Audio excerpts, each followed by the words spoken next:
Và mình cảm thấy cái oh no.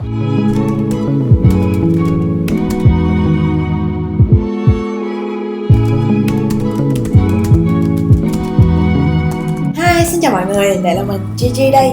Và trong video ngày hôm nay thì mình sẽ chia sẻ cho các bạn về những projects, những công việc vẽ minh họa mà mình đã từng tham gia. Đầu tiên và cũng là gần đây nhất thì mình đã là một Creative Illustrator cho Me by Me. Đó là một cửa hàng thời trang mà bạn có thể đến đó và custom trang phục theo ý thích của mình. Và công việc chính của mình đó chính là sáng tạo ra những cái artwork để mà những người khách tới họ có thể lựa chọn, họ có thể kết hợp những cái artwork đó và in lên áo hoặc là custom theo cái sở thích của họ. Ta-da! Đây là một cái túi tote được may bởi những cái artwork của mình in ra trên vải. Và đây là cái món quà chia tay mà những người bạn dễ thương ở Me đã tặng cho mình khi mà mình nghỉ việc ở đó. Đây sẽ là một cái túi độc nhất vô nhị. Mình có nghĩ là sau này nếu mà mình muốn đi xin việc thì mình chỉ việc đem cái túi này đi thôi là đã đủ rồi á. Thì công việc ở đây nó rất là cool các bạn ạ. Mình không chỉ được thoải mái vẽ vời sáng tạo theo sở thích của mình, miễn sao mà nó đảm bảo được sự đa dạng trong cái phong cách và trong cái chủ đề của mình thôi là được. Ngoài ra là mình còn có thể tiếp xúc với vải vóc, với quần áo trang phục, kiểu như lúc nào mình chán quá, mình bí ý tưởng thì mình có thể đứng dậy lấy một cái quần jeans, in vải, in artwork ra, may lên nó. Và mình cảm thấy cái thời gian làm việc ở Me nó cho mình không gian sáng tạo rất là nhiều. Thì trong khoảng thời gian 9 tháng làm việc ở đây, mình và 3 bạn freelancer nữa, tụi mình đã cùng nhau tạo ra được một cái kho Creative Library, một cái thư viện hình ảnh. Và bên cạnh đó thì mình cũng có một số cái design quần áo của mình trong cái giai đoạn làm việc ở đây. Sau một cái khoảng thời gian được explore, được trải nghiệm, được thử rất là nhiều cái style, phong cách khác nhau, thì mình muốn tìm những cái dự án mà nó cho phép mình tìm hiểu sâu hơn, đầu tư sâu hơn về từng concept thay vì là dàn trải, giống như là cái công việc của mình ở Me. Tiếp theo, một trải nghiệm khác cũng liên quan đến thời trang đó là DVRK, một local brand mà mình cũng có cơ hội làm việc trong khoảng thời gian gần đây. Đây là một cái áo mà mình đã design. Thì khác với bên Me là mình có thể tự do thoải mái sáng tạo khi mà làm việc với local brand có tính chất như là DVRK, thì họ sẽ luôn có những cái concept sẵn, những cái idea sẵn, và mình cần phải follow chặt chẽ hơn với những cái concept đó. Và mỗi cái dự án, mỗi cái concept thì mình chỉ phải vẽ 1 đến 2 artwork và họ sẽ in số lượng và họ sẽ bán ra bên ngoài thị trường. Thay vì ở bên Me thì mình sẽ tạo sẵn một cái kho library, một cái thư viện rất là nhiều artwork, và khi mà khách hàng tới họ sẽ chọn và thì mình mới in, mình mới bán. Đó là sự khác biệt. Thời trang và art nó cũng có những cái sự liên quan nhất định. Do đó nếu như mà bạn cũng quan tâm đến thời trang thì bạn có thể tìm hiểu thêm để mà làm việc hoặc là hợp tác với những cái local brands ở Việt Nam. Nó rất là cool. Bây giờ chúng ta hãy nói về sách. Vẽ bìa sách cũng là một công việc rất thú vị mà mình đã có cơ hội làm. Câu chuyện về lưỡi trực băng bằng bạc, Morrigan và những thử thách gây cấn. Bạn chỉ tưởng là mình đang rất cố gắng. Đó là 3 bìa sách mà mình đã vẽ và thiết kế. Nếu như bạn cũng thích sách giống mình thì đây chính là Dream Job. Thì nó sẽ diễn ra như thế này. Biên tập viên sẽ đưa cho bạn một cái xíu thông tin về tên sách, về tác giả, về cái nội dung, tóm tắt nội dung và những cái highlights, những cái điểm nhấn trong cái quyển sách đó. Và bạn sẽ dựa cho nó để bạn thiết kế ra một cái bìa. Thì có thể là bạn chỉ nhận phần vẽ không thôi, hoặc là bạn có thể vừa vẽ vừa làm luôn các phần chữ, những cái phần liên quan đến thiết kế cho cái bìa. Vẽ bìa sách không khó mà cũng không dễ. Nó không khó bởi vì cái khối lượng công việc của nó không nhiều. Tuy nhiên nó không dễ bởi vì bạn cần phải nắm bắt được cái tinh thần của quyển sách để mà thể hiện cho đúng. Mình có thể ví dụ cho các bạn cái bìa này có thể gọi là cái bìa cực khổ nhất của mình. Mình đã vẽ đi vẽ lại chắc khoảng 4 lần. Thì cái lý do mình phải đi làm lại nhiều như vậy là mình không nắm bắt được đúng cái tinh thần của quyển sách. Mình không có lột tả được cái màu của cái thể loại sách đó. Thì đó cũng là lưu ý của mình dành cho những cái bạn mà muốn thử sức với cái việc vẽ bìa. Đó là bạn cần là một người yêu thích đọc sách, và bạn cũng cần là một người có khả năng nắm bắt nội dung tốt, có khả năng nắm bắt được cái tinh thần của sách tốt. Theo mình, đó là một công việc rất là đáng quý, bởi vì sách, phim ảnh, nghệ thuật là những thứ mà nó sẽ được lưu giữ và nó sẽ được truyền lại cho thế hệ sau.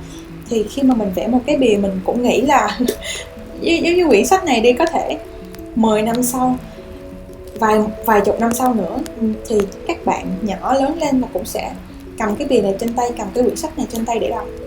Thì đó là tất cả những gì mà mình muốn chia sẻ về bìa sách. Và Đó đều là những cái job freelance của mình. Chúng ta hãy nói một chút về job freelance nha. Tại vì có nhiều bạn comment hoặc là nhắn tin hỏi mình làm sao để có thể tìm được job freelance. Mình có 3 điều mà mình nghĩ là các bạn nên làm, đặc biệt là đối với những bạn chuyển ngành, làm trái ngành, hoặc là những cái bạn mới bắt đầu bước chân vào con đường vẽ minh họa. Thì đầu tiên đó chính là cộng đồng. Đa phần những cái job freelance của mình nó đều đến từ social media như là Facebook hoặc là Instagram.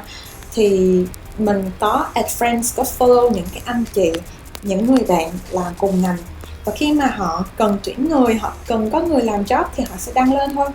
Đăng lên trên cái trạng thái hoặc là đăng lên trên story của họ. Và nếu như bạn có mặt trong cái cộng đồng đó, bạn có những cái kết nối đó thì bạn sẽ được nhìn thấy những cái tin tuyển dụng đó. Và đó là cơ hội của bạn. Điều thứ hai mà bạn nên làm đó là show your work. Show your work. Show cho mọi người thấy những cái mà bạn làm được, những cái tác phẩm của bạn.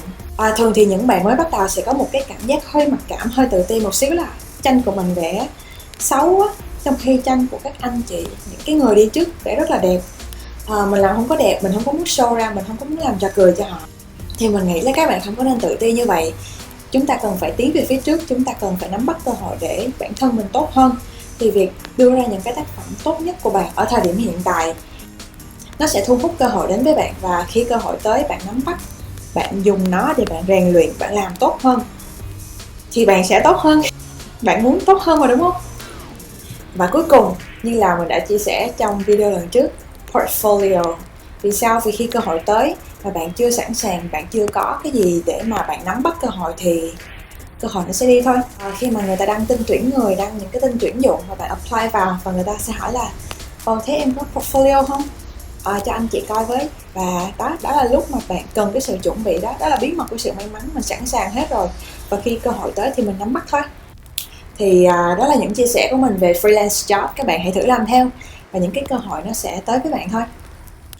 Tiếp theo mình sẽ cho các bạn coi một cái thứ rất là bự. Ta-da! Thì đây là một cái sách mà mình đã vẽ minh họa cho một cái bài thơ của tác giả Nguyễn Trần Thiên Lộc về chủ đề là lũ lụt thiên tai, để mà giáo dục cho các em nhỏ về tầm quan trọng của cây xanh, của việc trồng cây, của việc bảo vệ môi trường. Các bạn có thấy nó quá to không?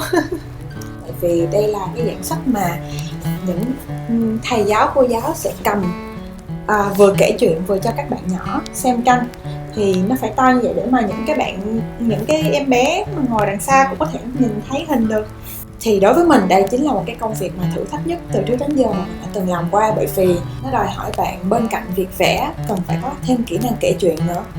Thì kỹ năng kể chuyện là một kỹ năng đòi hỏi mình phải luyện tập, mình phải dành thời gian trau dồi, chứ không phải là ngày một ngày hai là bạn có cái năng khiếu kể chuyện được.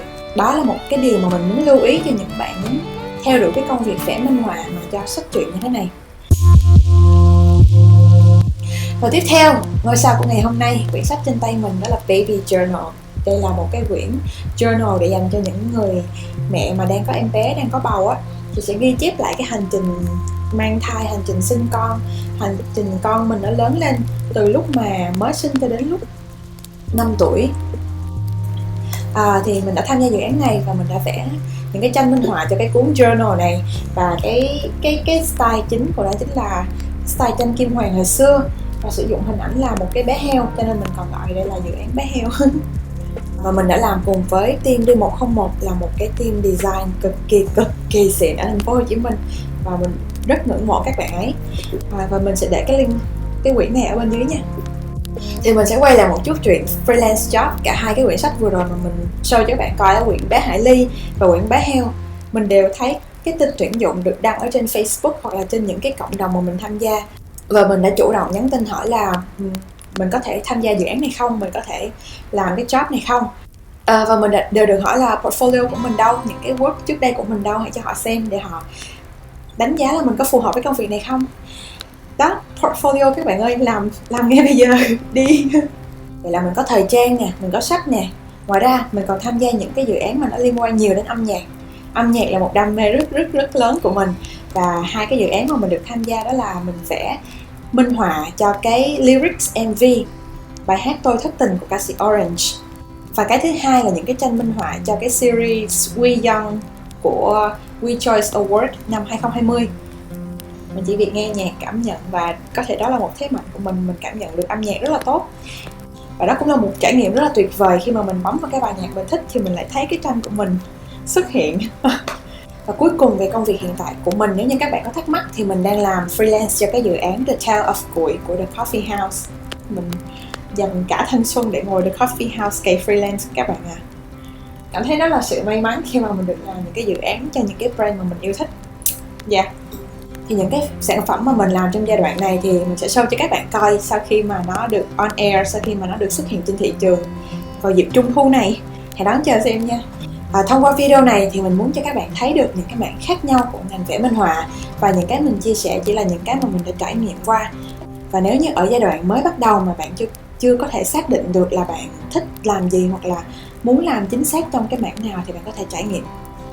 Hãy thử trải nghiệm, hãy thử nắm bắt những cái cơ hội đến với bạn và hãy làm portfolio. Bye! Hẹn gặp lại các bạn trong video tuần sau nha.